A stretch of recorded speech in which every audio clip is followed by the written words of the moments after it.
Hello all and welcome to another episode of Jelim's Storytime. My name is Jess, otherwise known by the author moniker Jelim, and today we are continuing on with chapter 4 of The Blood King, which was the story, part of the story that I was writing towards the end of high school and start of my university years. Was kind of the big thing on my mind prior to writing the Monster Inside Chronicles. So hopefully one day I will go back to it and rewrite it, because I really did like writing this story, but for now I am putting it in this recording form to show you all. So if you have not heard the first 3 chapters and the prologue, I suggest you jump back to episode 4 of Storytime so you can start the story from the beginning. But if you're here to join me today as I continue with chapter 4, then welcome, and let's get on with it.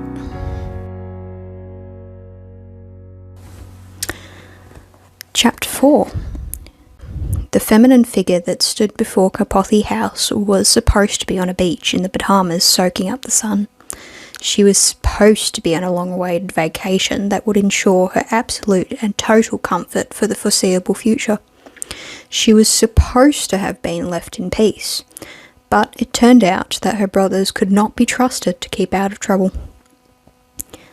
Kelsinia Frey stood before the house that she had planned to avoid for another couple of decades and glared at it as if it would carry away and therefore solve her problems.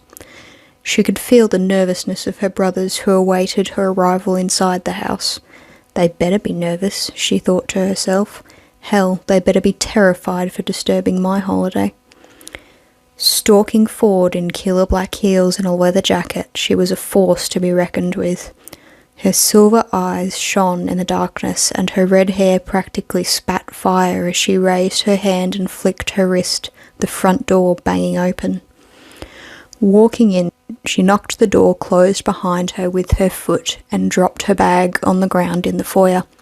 She then turned towards the direction of her brothers, their emotions creating clear trails of unease for her to follow. She didn't like its colour, like muddy grey.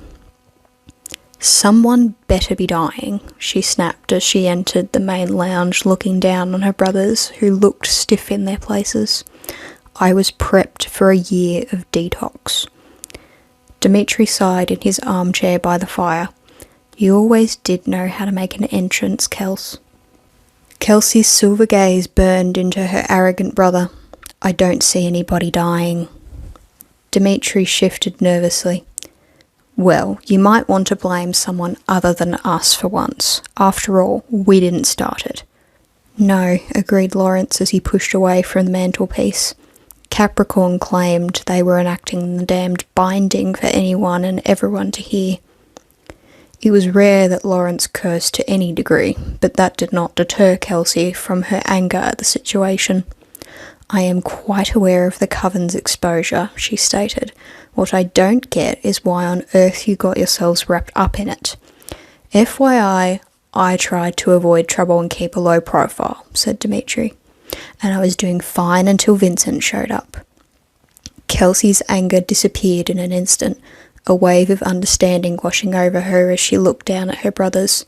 She may have never met Vincent e Lorenzo in the 400 years she had graced this earth, but she knew her brothers had a long and bloody history with the oldest vampire in existence. "I'd hardly consider provoking a teenage witch as doing fine," Lawrence grumbled. "But we do know which of those is the bigger threat, hence why we called." Kelsey sighed, making a decision immediately. "Give me an address." "You can't confront him alone, Kelsey," cautioned Lawrence. "It's suicide." "I'm perfectly capable of taking care of myself, unlike some people I know." Dimitri and Lawrence looked at one another before Lawrence seemed to cave under the pressure. "As we understand it, he's taken up residence at Dyer House," said Lawrence. Kelsey sighed exasperatedly. "It couldn't have been Seeker's cottage, could it?" Then, without another word to her brothers, Kelsey turned and made her way towards the front door once more. "If I'm not back in 2 hours, you have permission to come after me. Let us come with..." Lawrence began walking after his sister, only to hit an invisible barrier as he attempted to exit the room. Dimitri stood immediately to join his brother. "Kelsey, let us out," Dimitri shouted. "Kelsey, let us out," Dimitri shouted after his younger sister. "In 2 hours," said Kelsey as she opened the front door. "And not a minute before." Then the door slammed shut behind her. Looking to the sky in exasperation, Dimitri muttered to himself, "Lovely to see you home, sister dear. Try not to get yourself killed." "She'll be fine," reassured Lawrence. "We've heard that one before," replied Dimitri, sinking into an armchair once more to wait. And I was just starting to get hungry too. Dyer House was a large white monstrosity that had been filled over the centuries with various people that Kelsey quite simply had a strong loathing towards. She had tried to burn it down once from the bad luck it had brought her family, residents and all.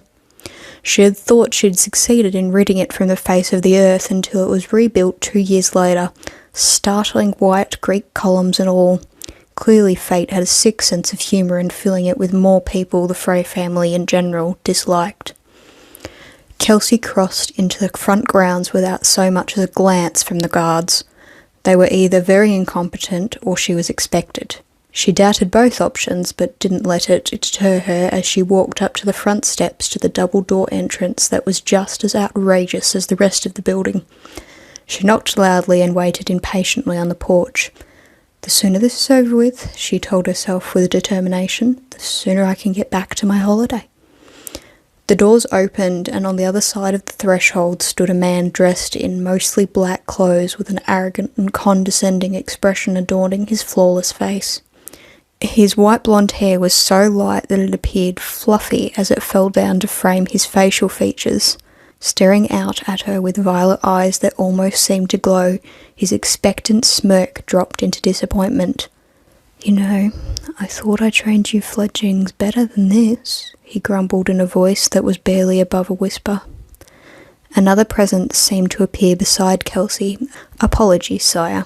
I will remove her immediately." The fledgling didn't make eye contact with his sire as he obeyed the unspoken instruction. "Remove me?" Kelsey questioned. "I shall remove myself once I'm done. Believe me, I have no wish to stick around." The vampire on the threshold sighed in growing frustration, a slightly brighter red from the fledgling beside her. "You aren't exactly the witch I was expecting," the blonde vampire said evenly. His voice velveteen, and from that one sentence, Kelsey disliked him immediately. "You were expecting a witch, were you?" asked Kelsey, raising an eyebrow. "How scandalous." "Says the little redhead standing on my porch," he said as he stepped towards her, his fledgling forgotten. "Even for a young witch, you should know that without a coven you don't stand a chance, little girl."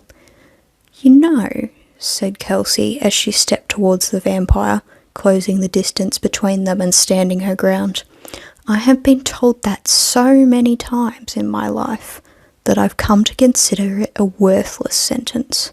"You can't be more than 17, said the vampire. "Not nearly enough time to consider words worthless. Give yourself a few centuries first." 19, actually, Kelsey corrected. "Like that makes a 419. The vampire looked at her with new eyes, frustration giving way to a spark of peach-coloured interest. "Witches aren't immortal," said the vampire. "No, they aren't," Kelsey agreed. "But I think you've already realised I'm not your average witch." "Empath," the vampire mused. "I see the resemblance now. It's Kelsinia, yes? Juliana's daughter." Kelsey was aware that this particular vampire, Vincent Lorenzo, had known her mother before he'd known her brothers. "Now that we know where we both stand, are you done being a walking cliché?" asked Kelsey. "I'm half expecting the fledgling to pass you a white rabbit for you to stroke menacingly." Kelsey sensed orange-yellow amusement from the fledgling, who did his best to keep his face neutral, as Vincent seemed to remember he was present. The older vampire didn't take his intense violet gaze off Kelsey as he gave a flick of his wrist at the fledgling. dismissing him. Barely a second later they were alone. "You certainly have a mouth on you, I'll give you that," said Vincent begrudgingly. "Now, what do you want, little witch? I'm a little busy." Kelsey decided to forego a comment on his upcoming plans for world domination and instead got right to the point. "I would like you to leave my brothers in peace." "Dimitri and Lawrence?" asked Vincent with a sigh and a roll of his violet eyes. "Yes," said Kelsey. "I would appreciate it if you let them be while you are here in residence at this lovely house. It is a small town, and those two are trouble waiting to happen. I will promise you nothing," Vincent stated, finally dismissing Kelsey as he turned to walk back into the house. "What a shame," said Kelsey. She flicked her wrist and the front door slammed shut in Vincent's face. He turned back to face her, a dark red anger building up around him. His eyes changed with it, violet giving way to blood red. "I'm in no mood for games," Vincent warned. His gaze predatory as it once again fell upon Kelsey. "You're not? Oh, darn it. I thought I'd get at least some entertainment out of tonight," but Vincent lunged forward so fast that nobody would have seen it, but Kelsey had been waiting for it, and she caught him as he had intended to catch her around the throat. She then slammed him into the front doors as her eyes turned molten silver. "Let me finish." Vincent's gaze was not filled with fear, but rage. How dare she do this to him on his own territory? Who was she to ruin his hunt? "Now that I can see you're listening," Kelsey continued, "you will leave my family in peace. You will not side with Capricorn. In return, you can walk away from here with your life and live in this god-awful excuse for a house to your heart's content." "You are dead, little witch," Vincent growled threateningly. "You've met empathic witches before, Vincent," said Kelsey. "You've certainly been around long enough." "I don't believe in that superstitious nonsense," said Vincent. "Don't you?" asked Kelsey. "Well, that's a shame, because that superstitious nonsense is why I am apparently so important. My death will bring peace or war. My murder will bring eternal torment to the killer." Vincent was silent as he appraised Kelsey once more, watched the way she held herself and the emotions that hid behind her eyes. "You are a daring little witch," said Vincent, his red eyes fading back to violet. "It's intriguing, really." "Yes, it's bloody amazing. Now, are you going to promise to leave my brothers alone, or are you going to stain your front porch red?" she asked, impatient to have this over with, though frankly that option would be an improvement. Vincent sighed and rolled his eyes. "I don't see how insulting my home is getting you anywhere." Kelsey tightened her hold. Vincent flinched, but there was no other movement. Vampires didn't need to breathe, so it was only pain that really bothered him now. "You've successfully submitted a problem for me to deliberate over," Vincent sighed. "Unfortunately, my alliances have already been made, and even you couldn't stand against it alone." "Kelsinia Frey," said an elder voice behind Kelsey. She sighed in annoyance and turned to face the elemental witch and her companion that had arrived while she was dealing with Vincent. "What are you doing here?" "Trying to strike a bargain," said Kelsey, unfazed by the other witch's presence. "It's not going terribly well." "I find it helps if you don't threaten those you try to strike a bargain with," said the witch, as she climbed the stairs with an old elegance that annoyed Kelsey. Her companion was elegant as well, though in the way that well-disciplined youths were. Her long black curls and brown eyes were enchanting, but it was clear she was uncomfortable with the current situation. Her aura was interesting, something about it that made Kelsey tilt her head ever so slightly in interest. Faint recognition of a bloody night over a decade ago echoed in her memory, but Kelsey chose to ignore it as she turned to address the older witch. "This is Vincent Lorenzo we're talking about," said Kelsey. "He only understands threats." "Fair point, but I still cannot allow you to kill him," said the witch. "How long has it been, Eleanor?" asked Kelsey. "I think you were a teenager last time I saw you. The years haven't been kind, I see." "Your family aren't welcome here, Kelsinia. I suggest you leave before the coven comes down on you," said Eleanor, without so much as a reaction to Kelsey's comment. You know the coven can't touch me, smirked Kelsey, but we can do an awful lot to those traitorous brothers, said Eleanor. Kelsey's smirk turned into a glare. She didn't like it when anyone threatened her family, let alone a Capricorn witch. Kelsey dropped her hand, releasing the magic that had bound Vincent. He stepped away from the door, annoyed but a little relieved, judging from the pale purple surrounding him. Don't bother my brothers, and I won't have a reason to be here, said Kelsey. But if either of you lay a finger on my family, no one will survive the fallout. You're not that powerful, empath, said Eleanor. Your mother made the same mistake by underestimating my power, said Kelsey, as she turned back to face Eleanor. I would advise against following the path she chose. Then without another word, Kelsey left the Dyer estate, Vincent Lorenzo, and annoyed Eleanor Carter, and the young witch watching her leave. She's an intriguing witch, said Vincent. She is doomed to fall, said Eleanor. We all are, said Vincent. Her death just has a few more consequences, so no one dares lay a finger on her. Not even you, Vincent? Asked Eleanor, her elderly figure turning to the vampire. You know me, Eleanor, Vincent smirked. I'll find a way.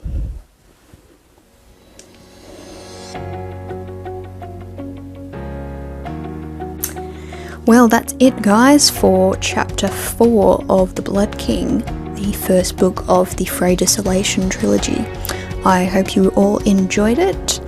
Let me know down in the comments, what did you think of Kelsey, and what did you think of the two enemies striking an alliance? Are they striking an alliance, or is it something else? Anyway, I hope to see you guys next time for Chapter 5. Until then, stay healthy and happy. Bye.